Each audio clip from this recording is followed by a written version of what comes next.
আসসালামু আলাইকুম এভরিওয়ান। 15ই এপ্রিলের ফার্স্ট ব্রাইডের লুক নিয়ে আবারও চলে এসেছি তোমাদের কাছে। আমরা হয়তো সবাই সবার কাজে খুব ব্যস্ত, কিন্তু এই মানুষটা একটু বেশিই ব্যস্ত ছিল না? তোমরা আশা করি দেখতেই পাচ্ছ যে ব্রাশ করতে করতেই উনি বাইক নিয়ে বেরিয়ে পড়েছে, এতটাই ব্যস্ত।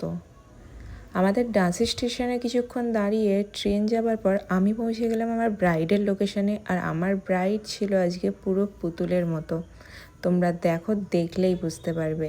আর ব্রাইডের ওই দিনকে বুকিং ছিল ওয়েডিং ব্রাইডের লুক, যেটা ওর কোনো ডিমান্ড ছিল না, শুধু ওর ড্রেস আর জুয়েলারি অনুযায়ী ও একটু মেকআপ করে দিতে বলেছিল। আর আমি ওর ড্রেস আর জুয়েলারি অনুযায়ী ওর মেকআপটা করে দিয়েছিলাম, যেটা ওর এবং ওর বাড়ির লোকের তো খুব পছন্দ হয়েছে। অ্যান্ড ও আমাদের রিলেটিভ, এই কারণে ওর বিয়েও আমি অ্যাটেন্ড করেছিলাম, যেখানে সবাই আমাকে খুব ভালো রিভিউ দিয়েছে।